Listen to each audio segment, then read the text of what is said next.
দেখুন আমার পেছনে জগন্নাথ ধামের গেট। এই দেখুন এইখানটাতে কি সুন্দর, দেখুন ফুল দিয়ে একটা আলপনা মতো করা হচ্ছে। এখানে কিন্তু একটা অস্থায়ী হসপিটালও তৈরি করা হয়েছে। এই দেখুন এইখানে, এইটা কিন্তু আগে ছিল না, এটা নতুনভাবে কিন্তু এটা নির্মাণ করা হয়েছে। প্রাণ প্রতিষ্ঠা হয়ে যাওয়ার পরে ভগবানকে স্নান করানো হবে। এই যে দেখুন, এই যে ঝাউবনটা দিয়ে এখান থেকে আসলাম, এসে যে সামনের যে ঘাটটা রয়েছে নতুন করে যে বানানো হয়েছে, এই ঘাটটাই কিন্তু জগন্নাথ ঘাট নামে পরিচিত হয়েছে। আমি এখন দাঁড়িয়ে আছি জগন্নাথ প্রভুর যে মাসির বাড়ির যেটি নির্মাণ করা হয়েছে, যে মন্দিরটি, ঠিক তার সামনে। এই যে দেখুন এখানে কিন্তু বিনা পয়সায় জল বিতরণ করা হচ্ছে। তো ভগবানের কিন্তু প্রাণ প্রতিষ্ঠা হয়ে গেছে।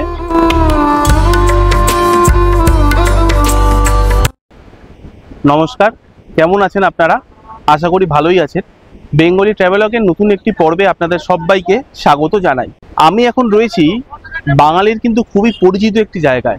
আমার পেছনের দৃশ্য দেখে আপনারা বুঝতেই পারছেন, একদম ঠিক ধরেছেন, আমি এসেছি বাঙালির দ্বিতীয় বাড়ি দীঘাতে। কথায় আছে না, প্রভু জগন্নাথ দেবের ইচ্ছা ছাড়া কিন্তু উনার দর্শন পাওয়া যায় না। তা আজ কিন্তু আমি এসেছি প্রভুর ইচ্ছাতেই। আজ 30শে এপ্রিল, আজ কিন্তু আপনারা সবাই জানেন যে দীঘার মন্দিরের কিন্তু উদ্বোধন। তো আমি এসেছি এখানে, মন্দিরটি কিভাবে সাজানো হয়েছে এবং এই মন্দিরটি কবে জনসাধারণের জন্য খুলে দেওয়া হবে, এই সমস্ত তথ্য আপনাদের সামনে তুলে ধরবো। যতবারই দীঘাতে এসেছি প্রতিবারই কিন্তু আমি বাজেট ফ্রেন্ডলি একটি নতুনত্ব হোটেলের সন্ধান দিয়েছি। তা এবারও কিন্তু তার অন্যথা হবে না। আজ আমি আপনাদের আরেকটি বাজেট ফ্রেন্ডলি হোটেলের সন্ধান দেব, যেখানে সুইমিং পুল থেকে শুরু করে সমস্ত মডার্ন ফেসিলিটি কিন্তু আপনারা পেয়ে যাবেন। তো সেই হোটেলের প্রাইস থেকে শুরু করে সমস্ত সুযোগ সুবিধা আমি এই পর্বটিতে আপনাদের সামনে তুলে ধরবো। আর এই যে দীঘা কতটা সুন্দর করে সাজানো হয়েছে সেটাও আপনাদের সামনে তুলে ধরবো। আমরা গত 29শে এপ্রিল কলকাতা থেকে রাতের বাস ধরে আজ 30শে এপ্রিল ভোর 5টার সময় দীঘাতে পৌঁছাই। বাস থেকে নেমে আমরা সরাসরি জগন্নাথ প্রভুর মন্দিরের উদ্দেশ্যে রওনা দিই। এক্ষেত্রে আপনাদের একটি কথা বলে রাখা ভালো, এই সময় কিন্তু দীঘাতে বেশিরভাগ রাস্তায় নো এন্ট্রি রয়েছে। ঘড়ি বলছে সময় এখন ভোর 5:30। আর আমরা এখন আছি এই জগন্নাথ যে অ্যাডমিনিস্ট্রেটিভ বিল্ডিং আছে ঠিক সেখানে। এখানে কিন্তু একটা অস্থায়ী হসপিটালও তৈরি করা হয়েছে। এই দেখুন এইখানে সেটা। আর এই পাশে দেখুন এখান থেকে কি সুন্দর মন্দিরের দেখুন একটা দৃশ্য দেখা যাচ্ছে। আর এই ভোরবেলাতে অপূর্ব সুন্দর লাগছে। যদিও পুরোটা দেখা যাচ্ছে না, এখানটা দিয়ে অনেকটা ঢেকে দিয়েছে, তাও মন্দিরের চূড়াটা সুন্দরভাবে দেখা যাচ্ছে। তো মন্দিরের ঠিক পেছন দিকটাতে করে অ্যাডমিনিস্ট্রেটিভ বিল্ডিং আছে, তার নিচে অস্থায়ী হসপিটাল তৈরি করা হয়েছে। তো আপনারা যদি আসেন, কারো যদি কোনো এমার্জেন্সি হয় তাহলে কিন্তু এখানে আসতেই পারেন। আমার মনে হয় এটা পুরোপুরি বিনামূল্যে চিকিৎসা প্রদান করা হবে। চলুন সামনের দিকে এগিয়ে যাই, দেখি গেটের সামনে কীরকম কী পরিস্থিতি আছে, সবটাই তুলে ধরবো আপনাদের সামনে।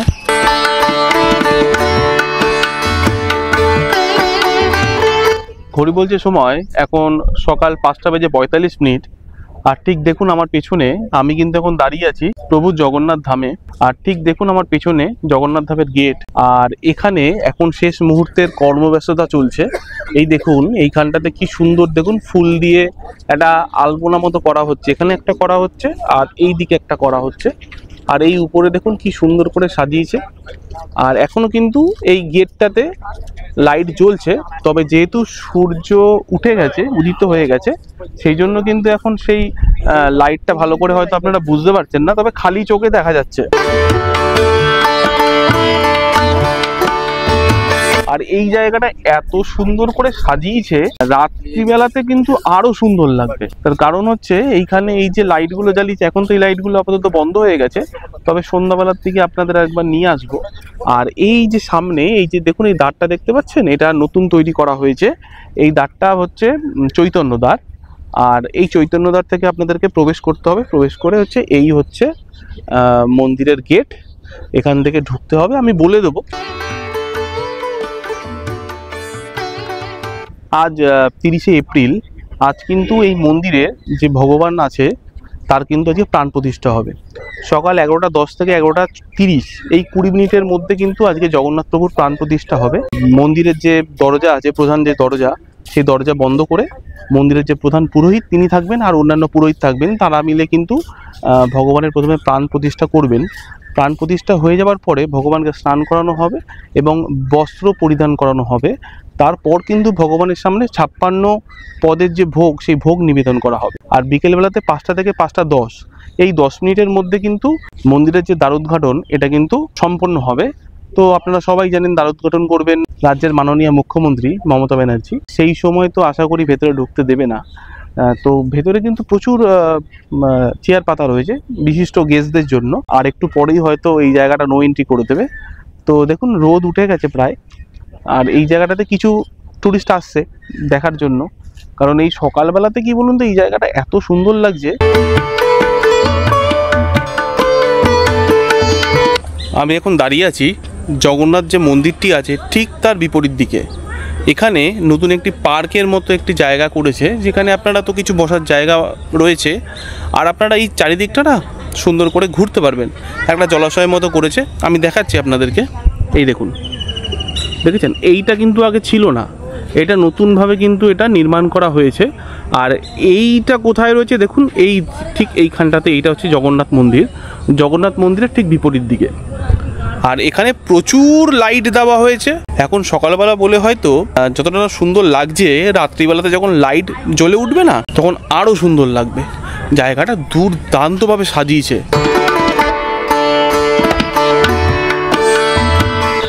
দেখুন আমরা তো এখন দাঁড়িয়ে আছি একদম চৈতন্য যে দ্বার আছে ঠিক তার নিচে। আর আমি আপনাদের একবার বুঝিয়ে দিই, এই হচ্ছে মন্দিরটা আর এইটা হচ্ছে চৈতন্য দ্বার। এই চৈতন্য দ্বারের পাশ দিয়ে যে এই যে রাস্তাটা চলে যাচ্ছে, এই রাস্তাটা চলে যাচ্ছে কিন্তু এই যে জগন্নাথ যে ঘাটটা রয়েছে ঠিক সেই দিকটাতে। হ্যাঁ, তো এখন কিন্তু আমি এই দিকটাতেই যাচ্ছি। এই দিকটাতে জগন্নাথ ঘাট, এই ঘাটটা নতুন হয়েছে মন্দির থেকে 2-3 মিনিট।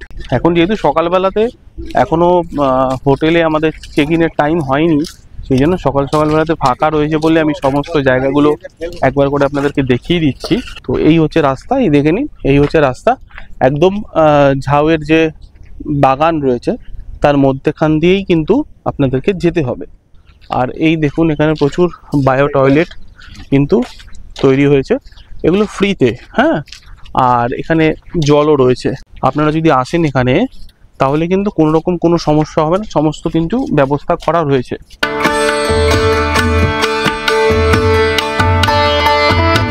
এই যে দেখুন, এই যে ঝাউবনটা দিয়ে এখান থেকে আসলাম, এসে যে সামনের যে ঘাটটা রয়েছে নতুন করে যে বানানো হয়েছে, এই ঘাটটাই কিন্তু জগন্নাথ ঘাট নামে পরিচিত হয়েছে। আর এই ঘাটেই নাকি কিছুদিন আগে প্রভু জগন্নাথ দেবের একটি মূর্তি কিন্তু ভেসে এসেছিল। তবে এই যে ঘটনাটা বললাম, এর সত্যতা কিন্তু আমরা যাচাই করিনি। তো আপনারা নিশ্চয়ই কম বেশি খবরে দেখেছেন। সমুদ্রের পার বরাবর একটুখানি হেঁটে গেলে এই সামনেই রয়েছে প্রভুর যে মাসির বাড়ি, যেটি নতুন করে করা হয়েছে সেটা। আমরা এখন কিন্তু সেই দিকেই যাচ্ছি।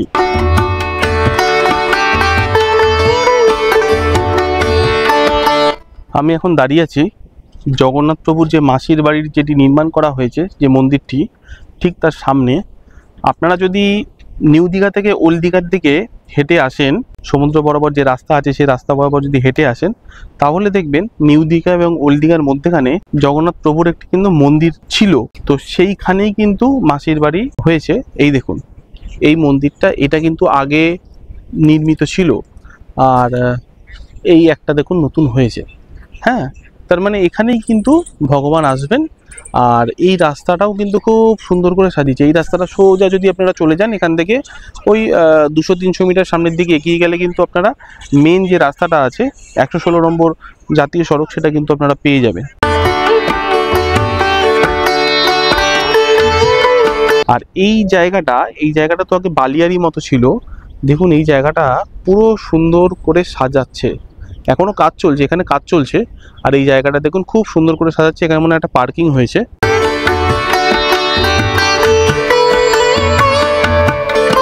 আমরা কিন্তু চলে এসেছি রিসেপশনে। এই রিসেপশনটা কিন্তু খুব সুন্দর এবং বেশ অনেকটা বড়। এই দেখুন চারিদিকে ভগবানের একটি মূর্তি রয়েছে, আর চারিদিকে খুব সুন্দর করে ইনডোর প্ল্যান দিয়ে সাজানো রয়েছে। আর এইখানেও কিছু বসার জায়গা রয়েছে, আপনারা কিন্তু এখানে বসে অবসর সময় কাটাতে পারবেন।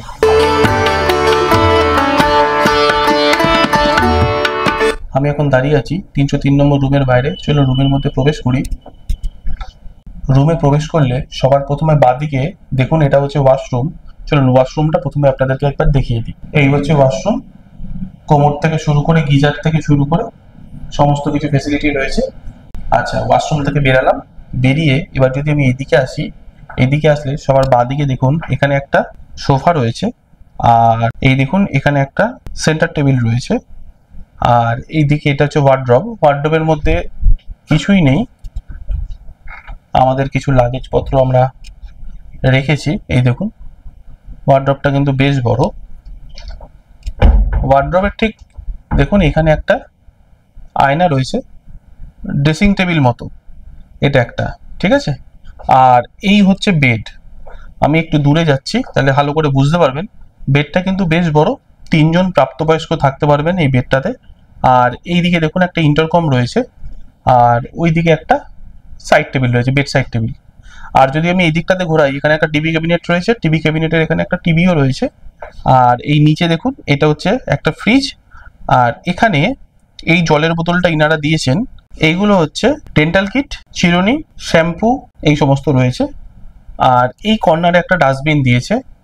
আর এবার হচ্ছে আমি চলে আসি এই দিকটাতে, এইখানে কি আছে চলুন দেখাই। এটা যদি আমি একবার সরিয়ে দিই, এখানে একটা বসার জন্য চেয়ার দিয়েছে, এখানে একটা বসার জন্য চেয়ার দিয়েছে, আর এই একটা ব্যালকনি। আচ্ছা, ব্যালকনিটা দিয়ে কিন্তু কোনো ভিউ নেই, সমুদ্রের ভিউ নেই। এবার এই হোটেলটা কোথাও আমি বলে দিচ্ছি, এই যে নীল কালারের যে বিল্ডিংটা দেখতে পাচ্ছেন, এটাই হচ্ছে জাহাজ বাড়ি। হোটেলটা কিন্তু ঠিকঠাক এখনো অবধি, তার কারণ এখন বাজে কিন্তু সকাল 7:30। আপনারা জানেন প্রত্যেকটা হোটেলই কিন্তু চেক ইন টাইম থেকে সকাল 10টা থেকে 11টা এই সময়টাতে, কোনো সময় 12টার সময়তেও থাকে। তবে আমরা কিন্তু আজকে একদম ভোরবেলাতে দীঘাতে চলে এসেছিলাম, ভোর 5টার সময় এসেছিলাম। তারপরে দীঘার চারিপাশটা ঘুরেছি, ঘোরার পরে তারপর কিন্তু এই যে হোটেলের যে ম্যানেজার আছেন যিনি, তাকে ফোন করা হয়েছিল। তাকে যখন আমরা বললাম আমরা আর্লি চেক ইন করতে চাই, তো তিনি কিন্তু তাতে রাজি হয়ে গেলেন।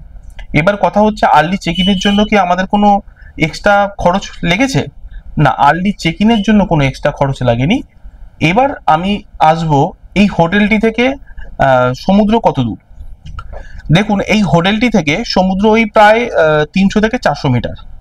আমি এই হোটেলটি থেকে কিভাবে সহজেই আপনারা সমুদ্র পর্যন্ত হেঁটে যেতে পারবেন সেটা আমি সেই রাস্তা আপনাদেরকে দেখিয়ে দেব। তবে নিয়ারেস্ট ল্যান্ডমার্ক তো আপনাদেরকে বলেই দিলাম, একদম জাহাজ বাড়ির পেছনে। হোটেলটা মোটামুটি খুব যে নতুন সেরকম নয়, তবে ভালো। এই যে রুমটা আমরা নিয়েছি, এই রুমটা কিন্তু বাজেট ফ্রেন্ডলি, যারা ট্রিপ করতে চাইছেন তাদের জন্য কিন্তু এই রুমটা আদর্শ।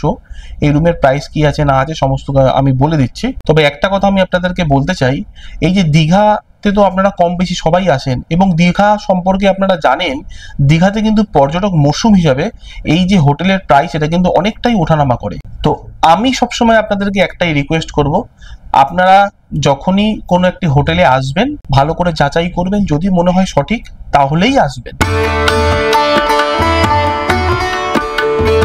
আমি এখন দাঁড়িয়ে আছি আমাদের যে হোটেল আছে রেডলি ইন্টারন্যাশনাল, ঠিক তার সামনে। এই দেখুন এই হচ্ছে হোটেল। তো আপনারা যদি এই হোটেলে আসেন তাহলে এই হোটেল থেকে কতক্ষণ লাগবে আপনাদের সমুদ্রে যেতে সেটা আমি আজকে ভালো করে আপনাদেরকে বুঝিয়ে দেবো। দেখুন আমি তো হাঁটা শুরু করেছি। এই যে দেখুন এই যে সামনের যে রাস্তাটা আছে, এখান থেকে এই 50 মিটার সামনের দিকে গেলে একটা মোড় পড়বে, যে মোড় দিয়ে বাঁ দিকে যদি চলে যান তাহলে আপনারা মেন রোড যেটা আছে 116 নম্বর জাতীয় সড়ক সেখানে উঠে যেতে পারবেন। আর আপনাদের যেতে হবে ডান দিকে। আর এই যে নীল রঙের যে বিল্ডিংটা দেখতে পাচ্ছেন এটাই কিন্তু জাহাজ বাড়ি, ঠিক আছে।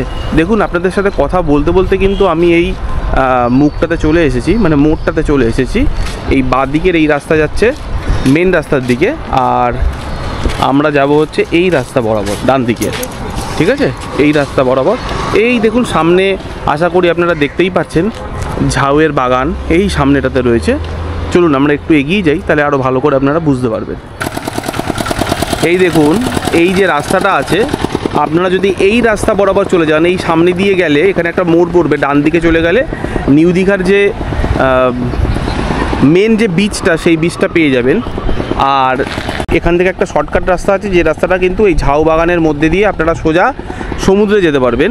আর এই রাস্তা বরাবর যদি এখান থেকে সামনের দিকে প্রায় 500 মিটার মতো চলে যান, তাহলে ঢেউসাগর যে পার্ক আছে, সেই পার্কটা এইখানটাতে পেয়ে যাবেন। তো আমরা এই রাস্তা বরাবর যাচ্ছি, আপনারা কিন্তু এইখান দিয়ে একটা শর্টকাট রাস্তা আছে, সেটাও আপনারা যেতে পারেন। এরপর আমরা সবাই মিলে মন্দিরের পথে অগ্রসর হলাম। এই যে দেখুন, এখানে কিন্তু বিনা পয়সায় জল বিতরণ করা হচ্ছে। আপনাদের যদি জল লাগে তাহলে জল নিতে পারেন এখান থেকে। আর এই সামনেই হচ্ছে স্টেশনটা। আর এই দেখুন, এটা হচ্ছে অ্যাডমিনিস্ট্রেটিভ বিল্ডিং, ঠিক আছে। আর এর পাশেই হচ্ছে কিন্তু মেন মন্দিরটা। এইখান দিয়ে কিন্তু পুরো আপনাদেরকে কিন্তু জুতো খুলে খালি পায়ে প্রবেশ করতে হবে। আর এই যে দেখুন, এখানে কিন্তু জুতো, এই যে দেখতে পাচ্ছেন, এইখানে কিন্তু বিনা পয়সায় কিন্তু জুতো রাখার ব্যবস্থা আছে। তো আপনারা কিন্তু এখানে জুতো, ব্যাগ এই সমস্ত রাখতে পারেন। আর এই যে সামনে, এখান থেকে একটুখানি হেঁটে গেলেই কিন্তু আপনারা মন্দিরের যে প্রধান যে দ্বার, সেটা কিন্তু পেয়ে যাবেন।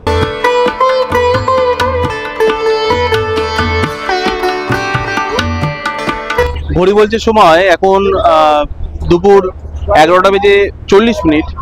আর আমি এখন তো এই মন্দিরের সামনে দাঁড়িয়ে রয়েছি। প্রচুর ভক্তরা এসেছেন, যাদের পাস রয়েছে তারা ভেতরে প্রবেশ করছেন। তো ভগবানের কিন্তু প্রাণ প্রতিষ্ঠা হয়ে গেছে। তো এরপরে ভগবানকে স্নান করানো হবে আর বস্ত্র পরিধান করানো হবে। তারপর কিন্তু 56 ভোগ যেটা রয়েছে, সেটা কিন্তু ভগবানের সামনে অর্পণ করা হবে। আর ভেতরে অনুষ্ঠান হবে, সেই জন্য দেখুন এই যে এখানে প্রচুর মানুষজন এসছেন, তারা ভেতরে অনুষ্ঠান করার জন্য যাচ্ছেন। আর এখানে প্রচুর বড় লাইন পড়েছে। অ্যাকচুয়ালি এই লাইন যে পড়েছে, ইনাদের কাছে পাস রয়েছে, সেই পাসের বিনিময়ে কিন্তু এনারা ভেতরে প্রবেশ করতে পারছেন। মানে সবাই কিন্তু ভেতরে প্রবেশ করতে পারছেন না। তো জায়গাটা কিন্তু খুব ভালো লাগছে। বেশ রোদ আছে এখন, বেশ রোদ, বেশ গরম লাগছে। তো আশা করি এখানে তো বেশিক্ষণ থাকতে দিচ্ছে না, কারণ যেহেতু এখানে প্রচুর পুলিশ রয়েছে। তো যতদূর আপনাদের দেখানো সম্ভব দেখাচ্ছি। আর রাত্রিবেলাতে এসেও একবার আমি এই জায়গাটা দেখাবো, তবে সেটা হয়তো আজকের এই পর্বটিতে হয়তো আসবে না, আগামীকালের হয়তো পর্বতে আসবে। তো যাই হোক, কতদূর আমি দিতে পারি আমি দেখছি, আপনারা আমাদের সঙ্গে থাকুন। অতি অবশ্যই ভালো পর্ব আপনাদের সামনে উপস্থাপন করার চেষ্টা করব।